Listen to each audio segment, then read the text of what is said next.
आज है 24 अक्टूबर 2025 दिन शुक्रवार। Welcome back to clean news UP. चलिए देखते हैं उत्तर प्रदेश की 25 फटाफट बड़ी खबरों को। गरीब और बेसहारा बच्चों को मिलेगा सम्मान, अटल आवासीय विद्यालयों में शुरू हुई नई पहल। उत्तर प्रदेश की योगी सरकार ने समाज के गरीब और बेसहारा बच्चों के सम्मान के लिए एक सराहनीय कदम उठाया। अब अटल आवासीय विद्यालयों में रहने वाले बच्चों को निराश्रित नहीं बल्कि राज्याश्रित कहा जाएगा। मुख्यमंत्री योगी आदित्यनाथ ने इस पहल को बच्चों को आत्मसम्मान और नई पहचान देने की दिशा में ऐतिहासिक निर्णय बताया। अटल आवासीय विद्यालय समिति की बैठक में लिए गए इस फैसले का उद्देश्य है कि कोई भी बच्चा खुद को कमजोर या असहाय महसूस न करे बल्कि गर्व से आगे बढ़े। योगी सरकार का बड़ा कदम, ओडीओपी योजना का वैश्विक विस्तार और निर्यात दुगना करने का लक्ष्य। उत्तर प्रदेश की योगी सरकार अपनी महत्वाकांक्षी एक जिला एक उत्पाद यानी ओडीओपी योजना को वैश्विक स्तर पर ले जाने की तैयारी कर रही है। सरकार का लक्ष्य राज्य के पारंपरिक और हस्तशिल्प उत्पादों का निर्यात दुगना करना है। अतिरिक्त मुख्य सचिव आलोक कुमार के अनुसार अगले चरण में निर्यात क्षमता बढ़ाने, मूल्य श्रृंखला मजबूत करने और उत्पादों की विविधता पर विशेष ध्यान दिया जाएगा। इसके लिए एक समर्पित निर्यात डेस्क, B2B मिलान पोर्टल और लॉजिस्टिक्स सहायता भी शुरू की जाएगी। सीएम योगी का बड़ा फैसला, फायर सर्विस में बनेगी स्पेशलाइज्ड यूनिट, हर 100 किलोमीटर पर फायर चौकी की योजना। मुख्यमंत्री योगी आदित्यनाथ ने प्रदेश की सुरक्षा व्यवस्था को और मजबूत बनाने के लिए फायर सर्विस में स्पेशलाइज्ड यूनिट बनाने का ऐलान किया। सीएम ने कहा कि फायर सर्विस को केवल आग बुझाने तक सीमित न रखकर इसे आपदा प्रबंधन और रेस्क्यू ऑपरेशन के रूप में विकसित किया जाए। साथ ही हर 100 किलोमीटर पर फायर टेंडर और छोटी फायर चौकी स्थापित करने के निर्देश भी दिए गए। वाराणसी में खजुराहो तक वंदे भारत की सौगात, यूपी एमपी की दूरी अब होगी कम। उत्तर प्रदेश और मध्य प्रदेश के यात्रियों के लिए खुशखबरी है। प्रधानमंत्री नरेंद्र मोदी के संसदीय क्षेत्र वाराणसी से खजुराहो के बीच नई वंदे भारत ट्रेन चलने जा रही है। ये ट्रेन विंध्याचल, प्रयागराज, छिपकी, चित्रकूट धाम, बांदा, महोबा होते हुए खजुराहो पहुंचेगी, जिससे दोनों राज्यों के प्रमुख धार्मिक और पर्यटन स्थलों तक सफर आसान होगा। इसके अलावा दिवाली के बाद यात्रियों की सुविधा के लिए रेलवे ने 8 जोड़ी स्पेशल ट्रेन की समय सारणी जारी कर दी है, जो प्रयागराज, छिपकी और सूबेदारगंज मार्ग से संचालित होगी।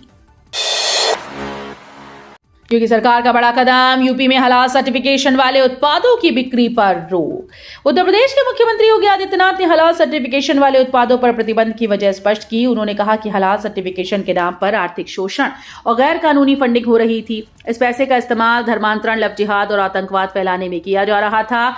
मुख्यमंत्री ने लोगों से अपील की है कि आरएसएस के शताब्दी वर्ष पर गोरखपुर में आयोजित कार्यक्रम में सीएम योगी ने कहा कि यूपी में कोई भी उत्पाद हलाल सर्टिफिकेट के नाम पर नहीं बिकेगा। प्रदेश की अर्थव्यवस्था और सुरक्षा सर्वोपरि है। जन सुरक्षा को लेकर सख्त हुए सीएम योगी, प्रदेश में 922 नए फायर पदों का रास्ता साफ। मुख्यमंत्री योगी आदित्यनाथ ने कहा कि प्रदेश में बढ़ती जनसंख्या और औद्योगिक विस्तार को देखते हुए अग्निशमन विभाग को आधुनिक और सशक्त बनाना जरूरी है। सीएम ने निर्देश दिया कि हर 100 किलोमीटर पर एक छोटी फायर चौकी स्थापित की जाए। उन्होंने विभागीय समीक्षा के दौरान 922 नए पद सृजित करने का मार्ग प्रशस्त किया। साथ ही हर रीजन में केमिकल, रेडियोलॉजिकल और सुपर हाई राइज बिल्डिंग जैसी आपदाओं से निपटने के लिए स्पेशलाइज्ड यूनिट बनाने के निर्देश दिए। बेसिक स्कूल्स में शिक्षकों की ऑनलाइन उपस्थिति नगण्य, विभाग हुआ सख्त। उत्तर प्रदेश के बेसिक शिक्षा विभाग में शिक्षकों की ऑनलाइन उपस्थिति को लेकर चिंता बढ़ गई। प्रदेश के 1,32,000 से अधिक स्कूल में केवल 0.02% शिक्षकों ने ऑनलाइन उपस्थिति दर्ज कराई। वहीं विद्यार्थियों की उपस्थिति 16.79% तक पहुंची है। प्रयागराज मंडल छात्र उपस्थिति में सबसे आगे रहा, लेकिन शिक्षकों की लापरवाही पर विभाग सख्त हो गया। अधिकारियों ने सभी शिक्षकों को चेतावनी दी है कि अब नियमित रूप से ऑनलाइन उपस्थिति दर्ज कराना अनिवार्य होगा, वरना कार्रवाई तय है।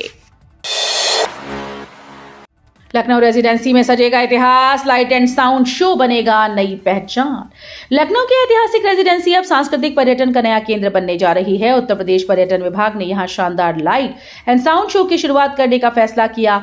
इस शो के जरिए 1857 के स्वतंत्रता संग्राम की वीरता, नवाबी दौर की झलक और लखनऊ की गौरवशाली विरासत को जीवंत रूप में दिखाया जाएगा। रंगीन रोशनी, संगीत और कथानक से सजी ये प्रस्तुति पर्यटकों को इतिहास के उस दौर में ले जाएगी जब रेजिडेंसी आजादी की पहली लड़ाई की गवाह बनी थी। अयोध्या राम मंदिर में दर्शन समय में बदलाव, अब रात 8:30 तक ही मिलेगा प्रवेश। अयोध्या में श्री राम जन्मभूमि मंदिर में अब रामलला के दर्शन के समय में बदलाव किया गया है। श्री राम जन्मभूमि तीर्थ क्षेत्र ट्रस्ट ने शरद ऋतु को देखते हुए दर्शन अवधि में आधे घंटे की कटौती की है। अब श्रद्धालुओं को रात 8:30 बजे तक ही मंदिर में प्रवेश की अनुमति होगी। इसके साथ ही शयन आरती का समय भी रात 9:30 बजे तक किया गया है। नई व्यवस्था के तहत श्रद्धालुओं की सुरक्षा और व्यवस्थाओं को ध्यान में रखते हुए दर्शन के समय में परिवर्तन किया गया। अखिलेश के बयान पर बीजेपी का पलटवार, जनता करेगी अपमान का राजनीतिक हिस्सा। दीपावली के पावन अवसर पर जब पूरा देश प्रकाश और उत्सव में डूबा है, भाजपा प्रदेश अध्यक्ष भूपेंद्र सिंह ने सपा प्रमुख अखिलेश यादव पर तीखा हमला किया। उन्होंने कहा कि देश की संस्कृति और विश्वास की रोशनी में सपा नेता अंधकार खोज रहे हैं। भूपेंद्र सिंह ने अखिलेश के बयान को सनातन धर्म और बहुसंख्यक समाज का अपमान करार दिया। उन्होंने चेतावनी दी कि जो भगवान श्री राम और संस्कृति का अपमान करेगा, जनता उसे राजनीतिक अंधकार में भेज देगी। अलीगढ़ में बॉर्डर बैरियर होंगे सीसीटीवी से लैस, अपराधियों पर रहेगी कड़ी नजर। अलीगढ़ जिले की सीमाओं पर सुरक्षा और अपराध नियंत्रण को और सशक्त बनाने के लिए नवागत एसएसपी ने नया कदम उठाया। अब सभी बॉर्डर बैरियर्स को सीसीटीवी से लैस किया जाएगा। इसके लिए पुलिस कंट्रोल रूम में नया कंट्रोल सेंटर भी बनाया जा रहा है, जहां से इन सभी बैरियर्स की निगरानी की जाएगी। इस आधुनिक व्यवस्था से अवैध गतिविधियों पर रोक लगेगी और अपराधियों को पकड़ना आसान होगा। नवागत एसएसपी का ये प्रयोग जिले में कानून व्यवस्था मजबूत करने की दिशा में अहम माना जा रहा है। सपा कार्यालय पर नया पोस्टर, अखिलेश यादव साइकिल छोड़ ट्रेन में सवार। समाजवादी पार्टी ने विधानसभा चुनाव 2027 की तैयारियां शुरू कर दी। सपा कार्यालय के बाहर लगे नए पोस्टर में अखिलेश यादव को साइकिल छोड़कर ट्रेन में सवार दिखाया गया। पोस्टर में लिखा है, फिर से चलेगी समृद्धि की बयार, जब 2027 में आएगी प्रबल इंजन की सरकार। इंजन में अखिलेश यादव सवार हैं और ट्रेन में 7 डिब्बे दिखाए गए, जिनमें 7 अलग अलग वादे लिखे हैं। इसके साथ ही पीडीए का नया मतलब भी पोस्टर के माध्यम से जनता को समझाया गया। पीएचडी दाखिले के लिए अब सिर्फ जून 2024 के बाद यूजीसी नेट पास अभ्यर्थी ही होंगे पात्र। उत्तर प्रदेश के प्रोफेसर राजेंद्र सिंह राज्य विश्वविद्यालय में पीएचडी पाठ्यक्रम में प्रवेश के लिए साक्षात्कार नवंबर के पहले सप्ताह में प्रस्तावित हैं। शोध प्रवेश निदेशक प्रोफेसर विवेक कुमार सिंह ने स्पष्ट किया कि जून 2024 से पहले यूजीसी नेट उत्तीर्ण अभ्यर्थी पीएचडी प्रवेश के लिए पात्र नहीं होंगी। स्क्रीनिंग समिति ने कहा कि केवल जून 2024 और उसके बाद नेट में किसी एक कैटेगरी में उत्तीर्ण अभ्यर्थी ही साक्षात्कार के लिए योग्य मानी जाएंगी। आयुष्मान कार्ड नहीं है, यूपी की ये योजना देगी 5 लाख तक कैशलेस इलाज। उत्तर प्रदेश सरकार की मुख्यमंत्री जन आरोग्य योजना के तहत अब उन लोगों को भी 5 लाख रुपए तक का कैशलेस इलाज मिलेगा जिनके पास आयुष्मान कार्ड नहीं। ये योजना सरकारी और सूचीबद्ध प्राइवेट अस्पतालों में उपलब्ध है, जिससे गरीब और कमजोर वर्ग के लोग गंभीर बीमारियों से इलाज से वंचित न रहें। इच्छुक लाभार्थी इस योजना का फायदा उठाने के लिए ऑफिशियल वेबसाइट पर आवेदन कर सकते हैं। योजना का उद्देश्य प्रदेश के सभी जरूरतमंदों को सशक्त और सुरक्षित स्वास्थ्य सुविधा प्रदान करना है। गोरखपुर विश्वविद्यालय में फर्जीवाड़ा उजागर, मार्कशीट और सर्टिफिकेट में नंबरों की हेराफेरी। दीनदयाल उपाध्याय गोरखपुर विश्वविद्यालय में शैक्षणिक फर्जीवाड़ा सामने आया है। जांच में पता चला कि बीए और बीएड छात्रों के अंकों में हेराफेरी कर अंक बढ़ाए गए थे। विश्वविद्यालय प्रशासन ने कैंट थाने में अज्ञात कर्मचारियों के खिलाफ मामला दर्ज कराया, जिसमें विश्वविद्यालय और सेंट एंड्रूज कॉलेज के अभिलेख कार्यालय के कर्मी शामिल हैं। मामले की गंभीरता को देखते हुए एसटीएफ से जांच कराने की भी मांग की गई। हलाल सर्टिफिकेट विवाद, मौलाना शहाबुद्दीन ने सीएम योगी के बयान पर दिया जवाब। मुख्यमंत्री योगी आदित्यनाथ के हलाल सर्टिफिकेट पर बयान के बाद ऑल इंडिया मुस्लिम जमात के राष्ट्रीय अध्यक्ष मौलाना शहाबुद्दीन रजवी बरेलवी ने प्रतिक्रिया दी। मौलाना ने कहा कि हलाल सर्टिफिकेट देने की प्रक्रिया में शरीयत की दृष्टि से कई गलतियां हैं, लेकिन उन्होंने सीएम के ये आरोप कि इस पैसे का इस्तेमाल आतंकवाद में होता है को अस्वीकार किया। मौलाना ने कहा कि अगर सरकार ये दावा कर रही है तो इसके ठोस सबूत पेश किए जाएं। उनका कहना है कि मजहब की आड़ में आर्थिक लाभ लेना गलत है। दिवाली की आतिशबाजी ने बढ़ाया प्रदूषण, यूपी के 5 जिलों की हवा में घुला अधिक जहर। दिवाली के त्योहार पर यूपी के कई जिलों में 2 दिन तक हुई आतिशबाजी ने वायु को भारी प्रदूषण में बदल दिया। वायु गुणवत्ता सूचकांक में तेज वृद्धि दर्ज की गई, जिससे लोगों को सांस लेने में परेशानी हो रही है। आंखों में जलन, गले में खराश जैसी शिकायतें आम हो गई हैं। गुरुवार को कई शहरों की हवा खराब और बहुत खराब श्रेणी में दर्ज की गई, जबकि पड़ोसी दिल्ली के कुछ इलाकों में स्थिति और भी गंभीर रही। यूको बैंक ने फ्रेशर्स के लिए निकाली 500 प्लस अप्रेंटिस पदों पर भर्ती। यूको बैंक ने फ्रेशर्स के लिए बड़ी भर्ती की घोषणा की है। देश भर की ब्रांच में बैंक ने 500 से अधिक अप्रेंटिस पदों के लिए आवेदन आमंत्रित किए। ये मौका उन उम्मीदवारों के लिए है जो बैंकिंग लाइन में करियर बनाना चाहते हैं और बैंक के कामकाज को प्रैक्टिकल अनुभव के साथ सीखना चाहते हैं। इच्छुक अभ्यर्थी जल्दी से जल्दी आवेदन कर सकते हैं। यह अवसर फ्रेशर्स के लिए बैंकिंग क्षेत्र में प्रवेश और सीखने का बेहतरीन जरिया साबित होगा। बसपा ने लखनऊ कानपुर प्रभारी शमशुद्दीन राइन को बर्खास्त किया। बहुजन समाज पार्टी ने गुटबाजी और अनुशासनहीनता के आरोप में अपने लखनऊ और कानपुर मंडल प्रभारी शमशुद्दीन राइन को बर्खास्त कर दिया।